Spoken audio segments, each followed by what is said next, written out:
You just give me a thumbs up if we are actually live. We are? Okay, that's incredibly confusing. Hey everyone, and welcome to the show. I'm John Idarola, and something like our normal show is probably gonna happen from here on out. Anyway, I'm very glad to have you here. Not only, there we go, now the monitor's working. Very glad to have you here, not only because we have a lot of incredibly important and or interesting news, including animal news coming up a little bit later, but we also have a special treat. Joining us on the show for the first time ever, A.B. Burns-Tucker, welcome to the show.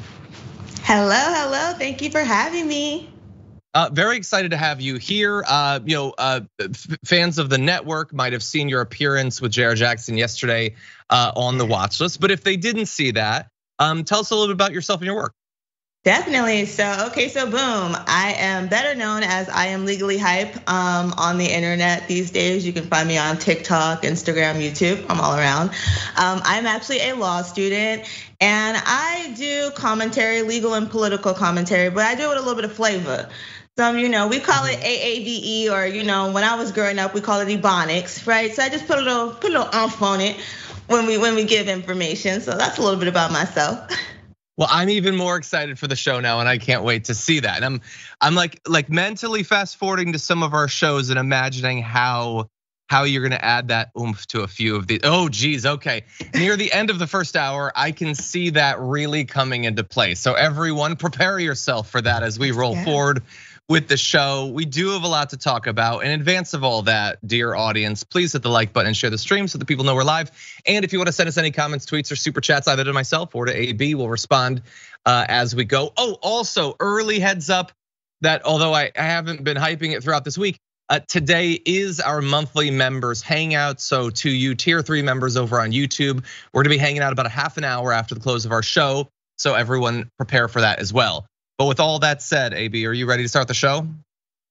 Absolutely, let's go. Okay, let's do it then. Apparently, we might be moving a step or two closer to actual legal consequences for Donald Trump. I know it sounds impossible and it probably won't come true, but according to a group of prosecutors with the Department of Justice, they believe that Trump could be charged with obstruction in the stolen documents Mar-a-Lago scandal. But they haven't yet made any formal recommendation on whether he should be charged. And at the end of the day, it's not gonna be them that's gonna make that decision. It's gonna be Attorney General Merrick Garland. They're apparently split, not really on the substance of the charges or the substance of the law, but whether it would be advisable to charge Trump given the potential political ramifications. And this is the least surprising thing that could be potentially staying their hand. And it's also, I think to me at least, the worst reason to not pursue justice. If you know that someone broke the law, if it's clear indeed that they also obstructed the investigation into them breaking the law, and the only thing that might stop you from actually charging them is, well, I don't know, politically what's gonna happen. That is just that. Look, first of all, that's the story of Donald Trump's entire political career, being protected by a variety of overlapping layers of privilege. But it's also incredibly distressing considering that he has shown time and again over the past few years that when you let him get away with crimes, he doesn't count his lucky stars and then swear to never crime again. It only emboldens him. And so we're gonna see if they do. This doesn't prove that they will. It doesn't prove that they won't. If they do, it might take a little while. I was hoping maybe that we would hear something before the midterms, but apparently sources inside of the DOJ are saying that it likely wouldn't be until after Christmas, certainly not in the next few weeks before the midterms. And we're gonna get into if they were to charge him for these particular crimes that they're talking about, what sort of consequences there could be. But AB, I'm curious, you have a legal background, whereas I don't know what I'm talking about when it comes to this stuff. So what do you think about the debate that they appear to be having over focusing on obstruction, at least as one big part of it? And to what extent do you think they should be considering the political ramifications? Okay, so boom, honestly, I think that is really important when it comes to a case this serious, because what we don't want is for people to think like, oh, they're just playing this game just because they don't want him to run for president. You want people to have faith in the justice system, in our legal system. And so if they charge him too early, right, before the elections, it can look like the Department of Justice is just kind of muddying the waters right before the election. So whatever team they're supposedly on can win, right? So sometimes, which is why most of the time DOJ DOJ does not touch anyone who is a potential candidate, right, or is involved in an election. They normally don't put anything out there. Now, granted, they didn't follow that rule when it came to Hillary. I don't know if you remember that. They went ahead and went against the better grain and did that, and we see how it turned out, right?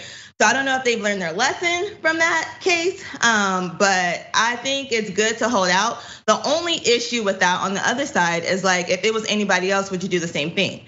So it looks like we're giving favoritism, right, to an individual who has been implicated in I don't know how many crimes.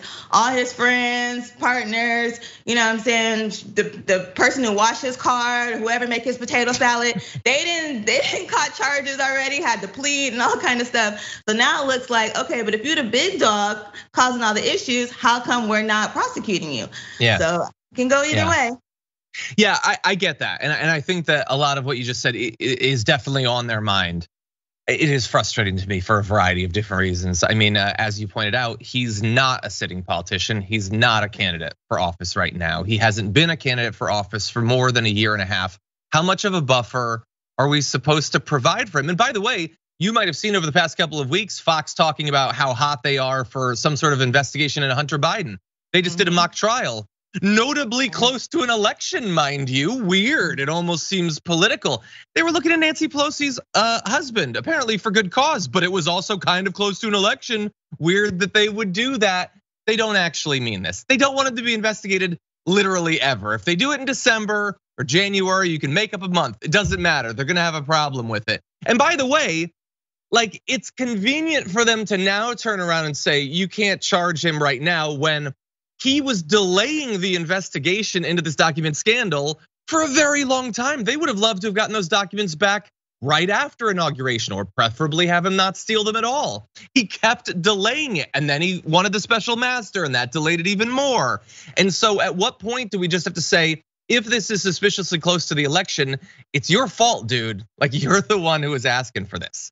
Now, if there is some sort of charges that eventually come about, let's try to get an idea of what the actual consequences could be. Again, it's probably not gonna happen. And if it does, it'll be after Christmas. But anyway, the federal statute that Trump is being investigated under that involves obstruction of this sort carries a potential fine or prison sentence of up to 20 years.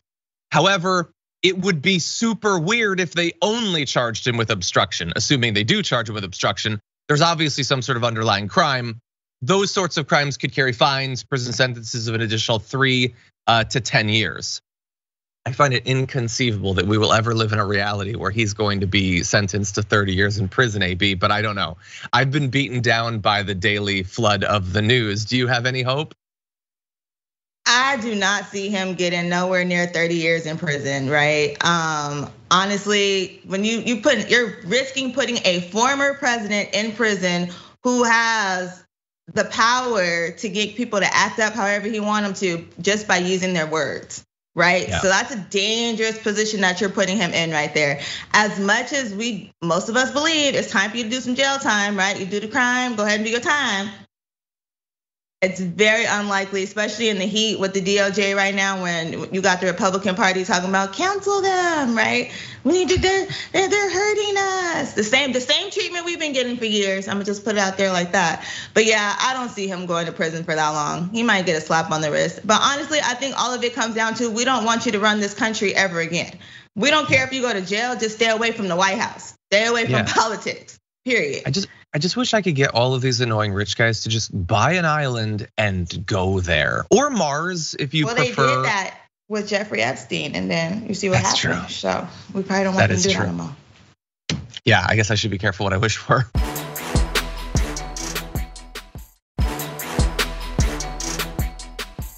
Anyway, let's turn to another angle on this. Donald Trump, according to sources inside of his team, might have a wily strategy to try to get the DOJ off his back when it comes to this document scandal.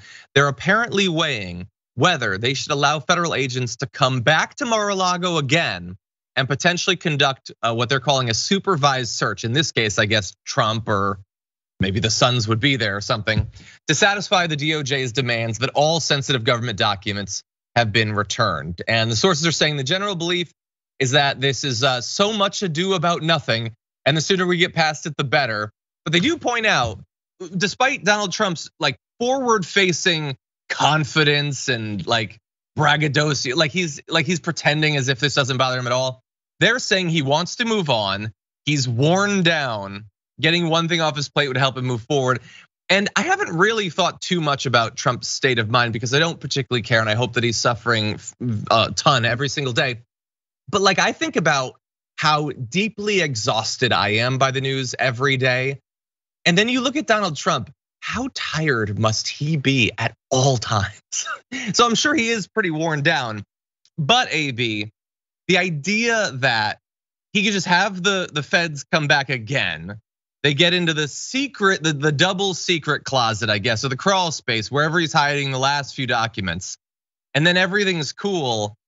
I could almost imagine that working because the DOJ sucks and they let rich and powerful people get away with murder. But can you imagine if you robbed a bank and they tracked you down and they recovered what they thought was all the money? And then you're like, okay, I guess technically I still have more. You can come get it. And then we're good, right? Like, how could that possibly be justice?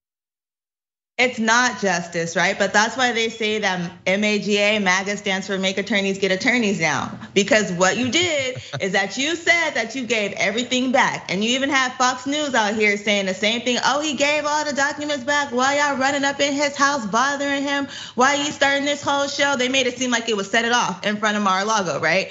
And the reality is like you didn't give all the documents back, which is why they gotta keep coming back. But now your attorneys that have vouched for you, they didn't do their job, right? Like they're being derelict in their own duties because they have signed off on documents saying that you gave everything back. So he should be tired because not only is he in the hot seat, but now the attorneys who have been helping you or whoever's on your team, they're in the hot seat too because they've been carrying on your lie. So I think the justice may not come from him necessarily going to prison, right? Which most of us probably are like, you probably need to go ahead and go to prison. The justice is gonna come from your name is gonna be so dirty in these streets, right? You are not gonna be welcome because now you're a liability everywhere. Even if you try to run again, these corporations got enough issues that they're dealing with. They're not gonna wanna deal with you in the background, right? The lawyers, when they start losing their license, we already see Rudy Giuliani, he was already dirty. Should have had his license lost a long time ago. But he lost it behind messing with Trump, right? And supporting Trump and what he had going on. So when enough people start realizing that you bad luck, we probably should stage you up a little bit, the justice will come in that way because everybody's gonna be like, we cool, we're not supporting that, we're not dealing with it. And we'll have a whole nother issue similar to MAGA to deal with, but at least that one will be out the way. Yeah, whatever is coming after MAGA is not gonna be great. I think we should all buckle up for probably the rest of our lives. That's really fast, that's always the way too. Like, I don't know, I don't know how long you've been like actively following politics, but like, or political media, I should say. But I remember when like the really like annoying, toxic commentators were like Bill O'Reilly, Ann Coulter, Michelle Malkin, and they sucked, but it's worse now. It turns out that what comes after those people is actually worse. So we'll see. I'm sure he's worn down. This is comical. When have you ever heard of theft being wiped clean because you just give back what you? We did a story yesterday of a guy. Exactly, it's not an excuse. There was this guy who thought that his next door neighbor's bike had been stolen by someone, and he saw a different person riding a bike, so he ran up and started choking the guy. That guy suffered more consequences when he wasn't even involved in the theft than Donald Trump has, when literally no serious person disputes that he actively, knowingly broke the law many, many times. It's very frustrating. Anyway, in terms of him knowingly doing something, we're gonna turn to just one more sort of related topic. Came out just in the last day that a US District Court judge, this is David Carter, put out an 18-page opinion. And in it, amongst other things, he identified that in his belief, Donald Trump knowingly lied about specific figures when it came to voter fraud in lawsuits he was involved in. And that in theory could have some sort of legal ramifications for a regular person. Trump is probably gonna be fine.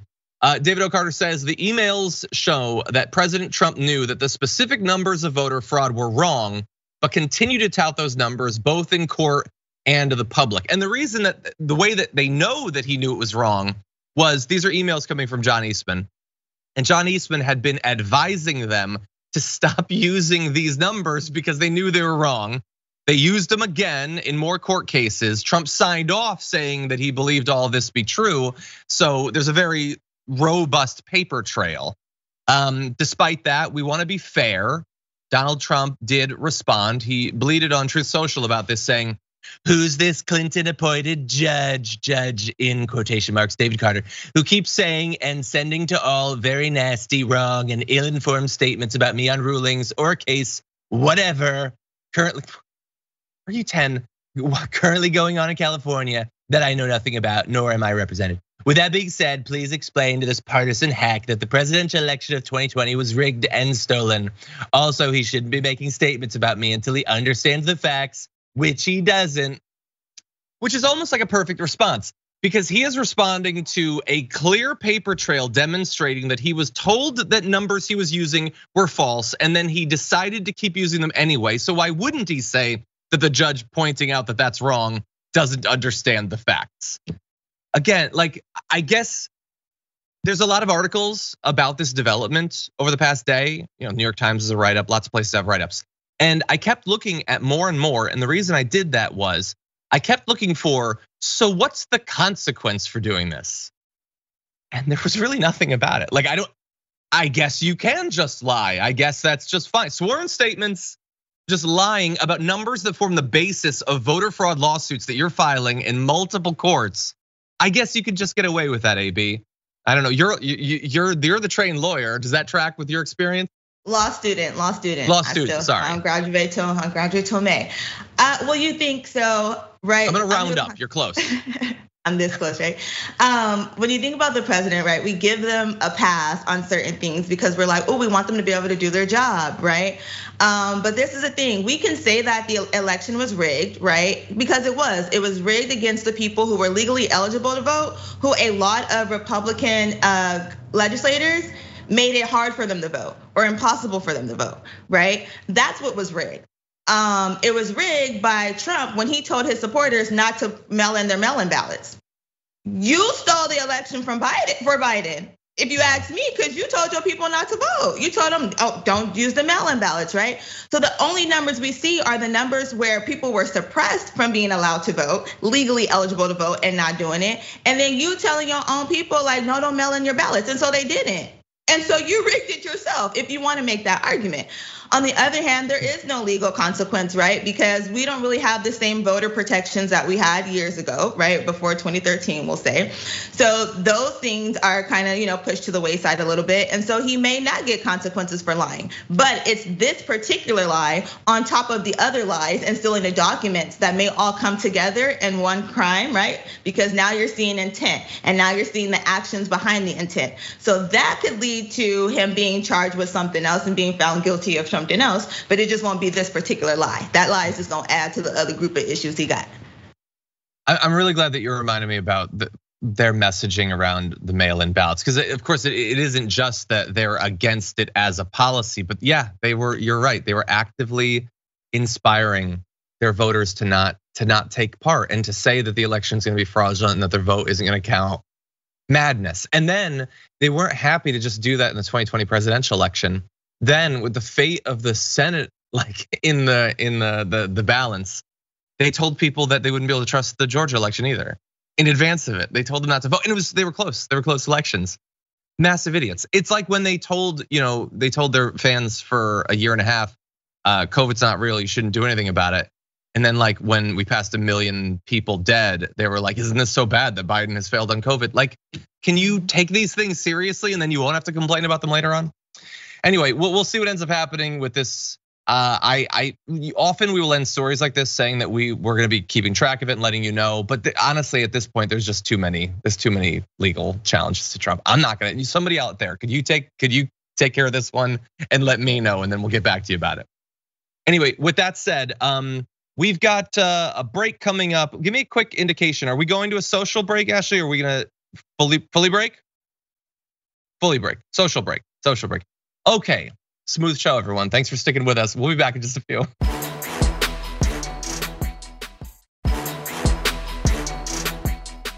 Okay, that's enough American politics for just a bit. Let's hop over the pond, starting with this.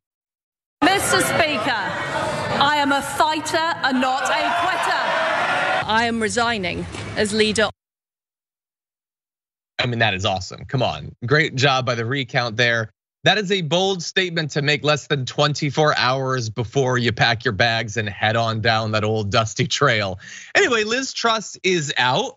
I would love to say that it was nice knowing you, but I barely know anything about you, and what I do know is not nice. So goodbye. She resigned after just 6 weeks in office as Prime Minister of Britain. She had been in power for 45 days, which is several Scaramucci's. So it's not the most embarrassing thing to happen politically in the past few years, but it does make her the shortest serving prime minister in Britain's history. In particular, she got off on really the wrong foot, launching what they referred to as Trussonomics, this absolutely massive, like historic tax cut for the wealthiest people in Britain. It was a period of politics over there that felt very much like American politics over the past couple of decades. And she's now gone. They announced that they were going to be reversing that. We'll see what ends up happening. But now they need a new leader of the Conservative Party. They'll get a new prime minister as well. And that's going to happen over the next week. We don't know exactly who it's going to be. A lot of names have been thrown around, and I'm probably not familiar with any of them, except that there's the possibility that Boris Johnson could potentially step back up. That seems ridiculous. So why not? AB, what do you think? I mean, that's what they get, because they ran OG Bojo, Boris Johnson, up out of there real quick, right? And obviously, the things that were going on in the background are terrible, but you just replace bad with worse, right? Who thinks in their right mind that at a time like this, when everyone is suffering, that the best way to handle the economy is to not tax the wealthy? Right? Reduce, it made absolutely no sense. And then she kept flip-flopping here and there. So why would we not expect her to flip from yesterday to flop to today? She's been flip-flopping since she got her position.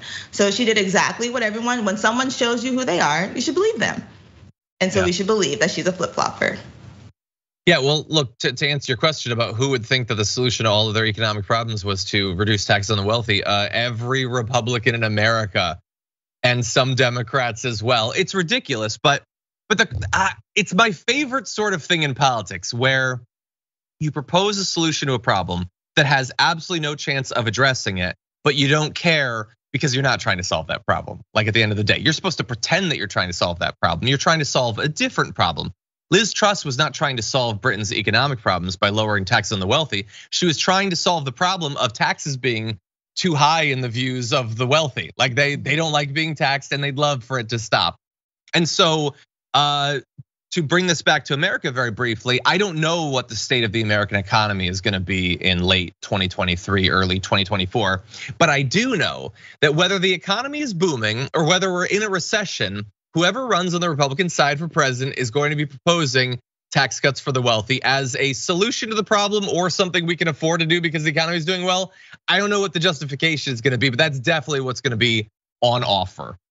Really fast though, I just want to provide a little bit of, credit to the Daily Star, which there was this op-ed about Liz Truss when she first got into power, predicting that she would not outlast a wet head of lettuce. And so they decided to do a tracker. They got a head of lettuce, I think it was 62p, and they put it up there. It looks good, nice, crisp, green, great googly eyes.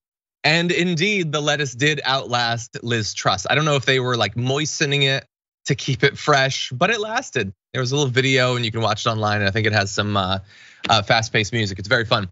Anyway, it looks just embarrassing. I have a feeling though, AB, that they're probably not gonna learn much from this. They might indeed totally backtrack on some of the economic proposals, but it's not like they no longer want those things. They're just gonna be scheming for how long do we have to wait, under what economic circumstances, that we can once again try to accomplish this mission, I think. So I think part of the issue though is they told her from jump when she even made the proposal, this isn't gonna work right now. So we probably shouldn't move like this, and she didn't listen, right? And then there was all this drama that happened in the background where it sounds like people who didn't necessarily agree with the policy were kind of forced to pretend like they agreed. So I think that's a whole nother issue as well. And like, of course, rich people don't want to be taxed, right? But it makes the most sense right now when you're trying to level out the economy. But their argument is like, well, if you tax us more, then we have to outsource our work, right? Then we can't give American people jobs, right? Or it's gonna cost us more. And it's like, that's not necessarily how this works. So if you don't even understand how the economy works, right? You probably shouldn't be in control of the finances around there. So that's like a part of the big issue. Like we got to figure something else out, but she was down bad from jump. Yeah, 100%. Well, I was just told by a member of the audience that the live stream of the head of lettuce apparently had 20,000 concurrent viewers, which is not quite 4 times what we have right now, but still a little bit depressing. Do I need to have more produce on, maybe just sitting in the background? I'll get some like cabbage or something. Is that what people are into? I'm not as tapped into TikTok as you are. Is that the new thing? Anything to just keep someone focused, right? Okay. Put a tomato. Let's see how the tomato does. Is it a fruit or is it a vegetable? I don't figure it out. Okay, everybody, we're gonna change up our gears significantly and give you an idea of what some right-wing activists are trying to accomplish across America. Republicans in Idaho are trying to pass a bill to ban public drag shows. And I wanna be very clear about what they're trying to do, because I understand that for months and months now, Republicans have been trying to convince you that everything that they're saying about drag shows, about the trans community, about the LGBTQ community more broadly, is about saving the children. But it is becoming increasingly difficult to believe that literally at all. When they go from talking about like medical care for trans children to banning it outright for adults, kind of puts the point to their lie. And now they're not talking about banning drag shows that kids are at. They're talking about just banning them. They do not want it to exist. And I want to give you the details. Blaine Kanzadi is the president of the Idaho Family Policy Center. As a rule, if you're new to American politics, any organization that has words like the Family Policy Center in it is definitely bad. That's just how it works. It'll never miss. Says no child should ever be exposed to sexual exhibitions like drag shows in public places, whether that's at a public park or a public library. Again, what is supposed to be necessarily sexual about this? I have no idea. I don't often hear people say that being at the beach is a naturally sexual thing, despite the fact that people are showing more flesh there. Donald Trump ran beauty pageants. Are those necessarily sexual? No, of course not, because that's something that is generally designed for straight people to get off to. They don't have a problem with that. When it's something like this where it's queer culture, then suddenly, instinctively, they feel like it's sexual and thus threatening. So their draft bill that this individual is putting together is supposed to be introduced as soon as the legislature gets underway. We don't know exactly what it's going to say or who is going to sponsor it, but we do know that the basis for it is absolute BS. So this individual cited a particular case where a drag performer was supposed to have exposed their genitalia to children. You might have seen that going around all over right-wing media. It wasn't true, it was a doctored video. They don't care, there were no apologies, and they're still using that as justification to ban drag shows. But in particular, his reason for it, he says that drag is inherently a sexualized caricature of gender. He says it's like blackface. And this, by the way, has been an argument that has absolutely taken off on the right over the past, feels like a few weeks. Says you overemphasize certain natural characteristics so much that it becomes a caricature of itself. Which, even if you believe that that's true, I still don't understand what the sexual part of it is. But anyway, AB, what do you think about this? So drag shows have nothing, they are not related in any capacity to blackface, right? So when you think about the idea of blackface, it was to intentionally keep a particular race of people, black people, out of certain positions and jobs, right? We didn't want them participating. And so white people would rather paint their faces than to allow black people to be actors or to be in theater. when you think about drag, right, there's a completely different context. What about when you go to the circus and there's clowns, right? And people are dressed up, right? Like this, it's an act, it's performance, right? And then think about the fact that the First Amendment, even if we do want to say it's sexual, right? It's obscene, it's indecent for children in particular. The First Amendment protects that, right? There are First Amendment protections for things such as having porn shops, right? Or being able to share that type of material. So this is gonna be a big issue. Like it's gonna get litigated further if they even do try to put this on the books, but you're really violating people's First Amendment rights just because you're being biased, right? And for you to look at drag and feel that there's a sexual nature to it goes to question your sexual interest. Let's just say that. Yeah, I can see in the chat some people are speculating that someone maybe accidentally came across a show and felt a bit tingly and now it has to become a whole national thing. That might be possible, but I also think the simpler explanation is just it's a convenient dodge. They want their base to be focused on this. They're not interested. The politicians are not. Like tons of politicians haven't made their entire political career so that someday they can end drag shows. They don't actually care about that. They care about the economic policy, but they can't win office being honest about what they want to do economically. And so they have to focus on the drag shows. And think about what they're doing here. Not only are they saying that they're inherently sexual, but they're implying that they're inherently predatory. That the reason these need to be stopped is because a kid might walk by at some point or see it or hear of it or whatever. Drag shows are not about predators. They're not about children. They're not about any of that. Okay, it's a culture. You could learn about that. They're not interested, so they're not gonna find out. But they are trying to train people to think that drag performers are inherently predators. It's just the groomer thing again. And they don't care what damage is done. We've already talked about the death threats earlier this week that came after a drag story hour, I think it was, at a dog shelter. They don't care if these people get harassed or if they get beaten or if they get murdered. This is a convenient thing for them to focus on. And so we can expect more of it. By the way, there's a related issue also. And again, it's everything like this has to go national eventually. So let's jump into this right now. Republicans are introducing a bill right up in the lead up to the midterms.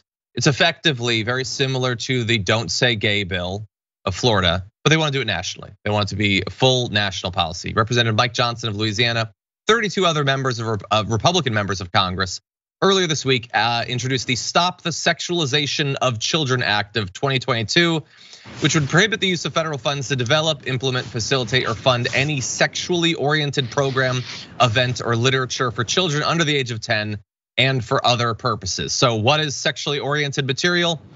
It's any depiction, description, or simulation of sexual activity, any lewd or lascivious depiction or description of human genitals, or any topic involving gender identity, gender dysphoria, transgenderism, sexual orientation, or related issues. And do you see the magic trick that they performed right there? So what does sexually oriented mean? Well, a graphic depiction of a penis or literally trans people just existing. Not in a sexual context, not talking about sex, not showing sex. Literally the acknowledgement that people exist is the same thing as a graphic depiction of sex. That is the trick that they're playing here. They want to use this idea that we need to save the children, the extension of the whole QAnon thing, to now say anything having to do with gender identity, literally at all, transgenderism, anything about sexual orientation, literally acknowledging that gay people exist is the same thing as graphic video of sexual acts. And that's what they're running on nationally in the run up to these midterms, AB. That is a dangerous position for them to be in, especially considering the fact that they don't want abortions, right? Even if rape, incest, anything like that. So what you're doing is deciding not to teach children about safe sex, right? Just understanding the aspect of sex for the sake of discriminating against a population that you don't agree with, right? But at the same time, while you say you want to protect the children, you're not protecting the children when they are raped, or if they have an unsafe pregnancy, right? If they are potentially not gonna even make it from a woman's womb, right? You're not protecting children. What you are protecting is your bias. You are protecting the fact that you just don't like a population of people who aren't the same as you, or better yet, who won't vote for you. Yeah, 100%. concludes, one of the individuals concludes by saying the Democrat Party and their cultural allies are on a misguided crusade to immerse young children in sexual imagery and radical gender ideology. No, they're not. They're not. So here's the thing. I'm gonna talk to these individuals as if they actually care about any of this, which they don't. Let's be clear about that. Some kids are gay. Some kids are bi, some kids are asexual, some kids are trans. That is true. And I'm speaking generally there, but I mean in every single country across every single time period. That is always going to be the case. You can't stop that. Not allowing them to know these words or read about in a book or see it on TV or whatever doesn't change that. All you can do is maybe make them feel not accepted. You can make them feel not loved. You can make them feel ashamed or fearful, stigmatized. You can maybe do that. You can increase the net amount of suffering in the world. You can do that. You can't change these kids though, because they're always going to be that way. Nobody is transing a kid. Nobody is making someone become gay. That's not how any of that works. And they know that that's not how it works, because if you were to ask them, okay, so if you could just show someone a book and they become trans, how many books would I have to show you to make you trans or gay or bi or whatever? And they would say never, that's impossible. And yet they believe that it's true for everyone else. It's not, that's not how it works. All they're doing is trying to drive entire cultures back into the closet. That's literally it. Any other thoughts, AB? Yeah, I just think that they should go back into the closet and just let us be people and live our lives, right? Like you are literally promoting hate for the sake of votes. And that's a sad position to be in when this is the United States of America, right? Where we are supposed to be the land of the free and the land of the brave. So be brave enough to love people who just don't think and look like you. And be brave enough to love these children enough to educate them about the choices that they have in life, right? Y'all came here, we came here as Americans, right? To have an option to live a better life and not be under the king's rule, right? And not be forced to live a way that we don't agree with. And yet, the Republican Party every day is trying to find an excuse to not allow people to live and have the same freedoms that they possess or they want to continue to have. And when they think that their freedoms are going to get taken away from them or their power is going to be taken away from them, what they do is they try to suppress everyone else. So they are fueling the same hate and the same damage that they believe these books would impose on their children, they are doing it, and it's way worse because the kids have the internet, right? So even if they don't get it in a book, they can get it from Google. And kids get phones younger and younger these days, so you can't hide the information from them. As opposed to hiding the information and hiding the truth, why don't you just teach it to them in a loving, open way so they can make their own decisions? I am getting a little bit scared when I think about how you say they can't hide on the internet, but like, I don't know, maybe for 2024, it's gonna be a bill to literally ban any references to this stuff on the internet. I don't know. Now I understand people think that's impossible. They're the free speech party. Well, first of all, wake up and join 2022. They don't care about anything like that. They're banning thousands of books. But yeah, we'll see what they might do to the internet at some point. Yeah, it's just, they are extremely wealthy people pointing at other groups and saying, hate them. Don't focus on me and the accrued wealth that I have, the economic inequality that my policies have created. Hate that person, whether because they're Muslim or they're black or they're gay or whatever. Just hate, you guys all hate each other, and we're gonna be having fancy dinner parties if you need us. That's basically what all American politics is. Anyway, with that said, we're gonna have a little bit of fun on the other side of this break. AOC had some protesters show up at one of her town halls, some right wingers, and she had a fun little response to them. We'll be back with that in just a sec.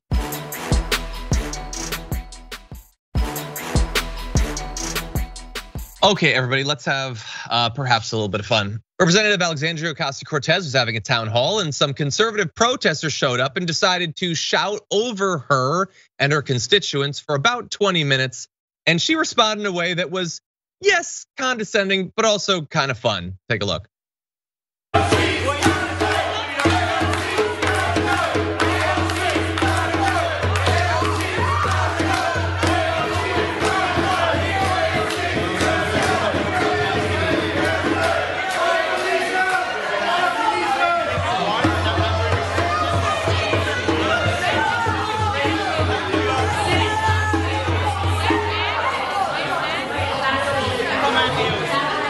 Very classy. Thank you, sir. So at the end there, AOC is responding to one of the signs that just said F AOC, except it didn't just have the letter, it had the whole word. Very, very classy. Anyway, AOC, obviously, she likes to have fun. She also likes to have town halls where people can ask questions and make comments and stuff like that. And that wasn't able to happen because of the protesters. But anyway, I understand it's complex, but AB, what do you think? I think that is the first time that I have seen that group of people be on beat like that. So that was like a cool, hey, that was a moment. We probably will never see that anytime soon ever again. So they came real prepared. Definitely. I'm prepared to say that Ben Shapiro is gonna lose his mind over her dance for two reasons. One, that it is mocking right wingers, and two, does any of us want him to be live on a day in which AOC is on video dancing? He's going to not be able to focus on literally anything else. But anyway, look, you get to protest things. You even get to protest politicians that I like. That woman had a free speech shirt. Yes, you do have rights to free speech. You get to protest.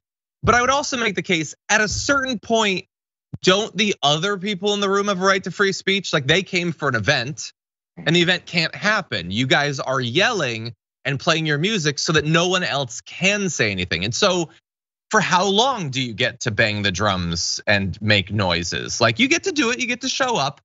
But after a few minutes, after 5 minutes, can we move on and have the actual event? I understand that in this day and age, a politician actually showing up to a live event to hear the concerns of their constituents is fairly novel. You might not be familiar with that concept. Everyone used to do it, they don't anymore. And so we do have to balance the right of people to protest, but also the constituents get to have a town hall. Can we do both of those things? We absolutely can and we should, right? So just because you have the right to free speech doesn't mean you get to take away someone else's right to that speech as well. And I think people misunderstand what free speech means. It doesn't just mean that you can say whatever you want, when you want to, how you want to whoever you want. There are rules and regulations to that, right? And so your free speech, there are limitations depending on where you're at. But this is the issue when your party says they're the party of free speech, but it's just only for your group of people. Yeah. That's when we have an issue. When you're supposed to be the party of the American people and you want to make America great again, but you're not including Americans. You're just including your own. 100%, exactly. By the way, before we move on, I just want to point out, they did bring signs. And so one said F AOC, one says F Joe Biden. I thought he was Brandon. Stay on message, people. Anyway, one says wake up New York. And I just love that their movement is constantly going back and forth between telling people to wake up and then saying that being woke is bad. Wake up, don't be woke. Wake up, don't be woke. It's weird. But also there was a sign that said Agenda 2030, UN is dirty, save humanity. So Agenda 2030 is this UN thing that is the basis of a lot of conspiracy theories. So just to give you an idea of who these people were, they were there to, I guess, support whoever it is that's running against AOC that has absolutely no chance of winning, but also to spread some conspiracy theories. That appears to be who they are.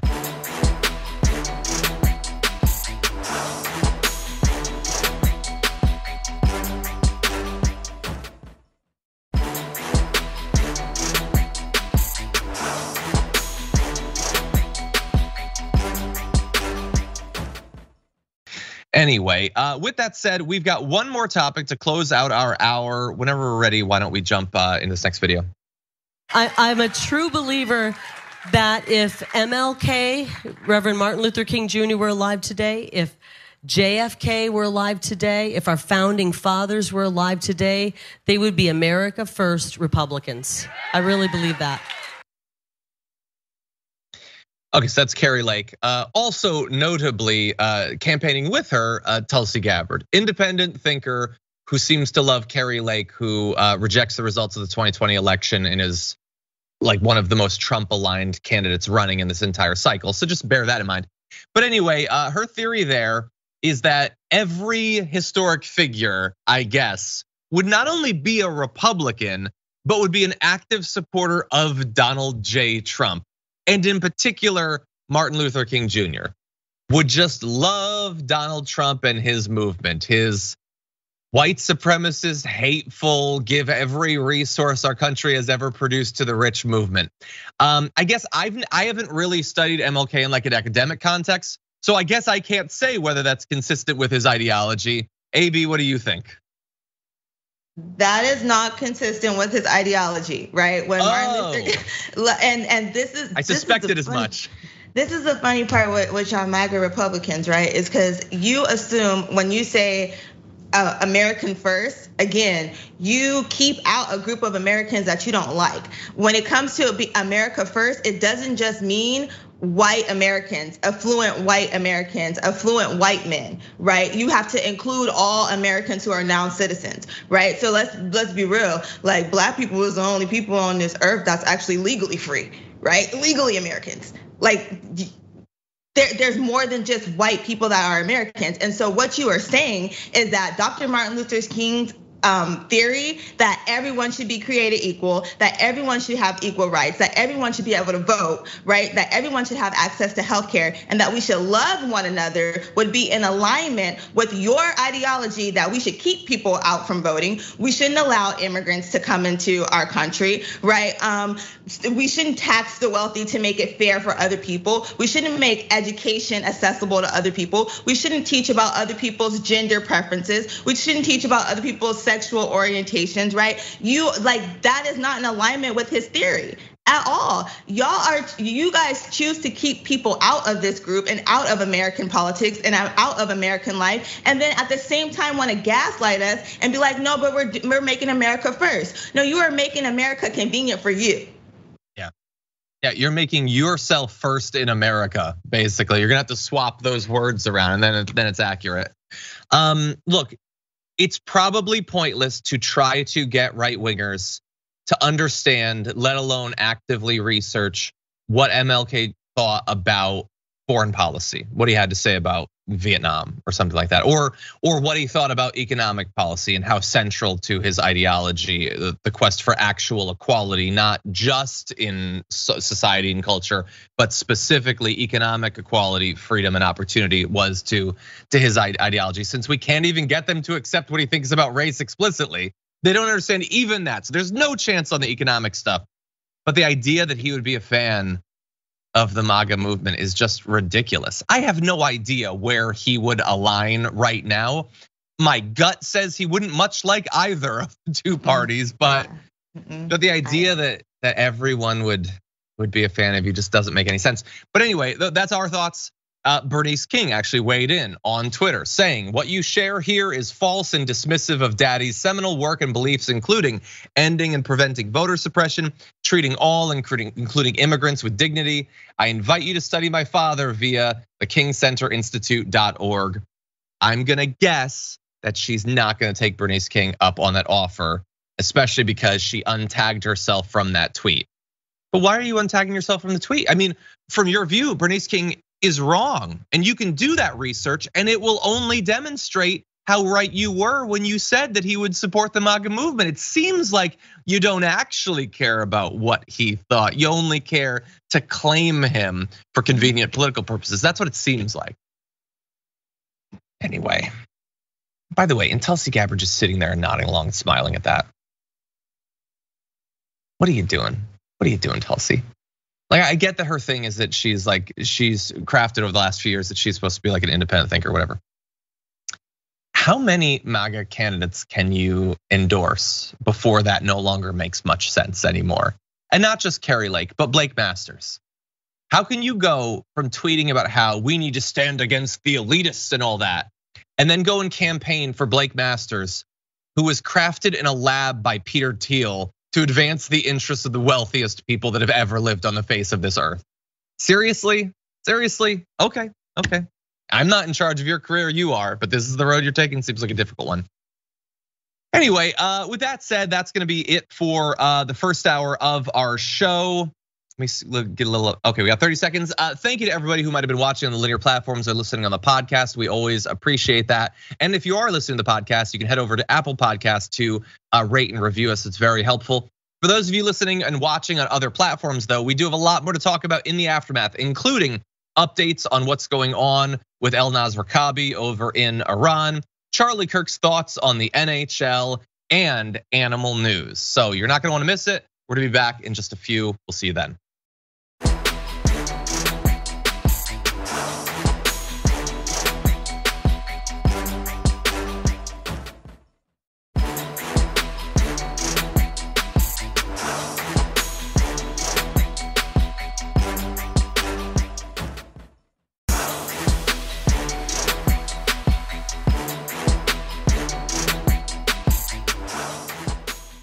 Thanks for listening to the full episode of The Damage Report. Support our work, listen ad-free, access members-only bonus content, and more by subscribing to Apple Podcasts at apple.co/TYT. I'm your host, John Adarola. I'll see you soon.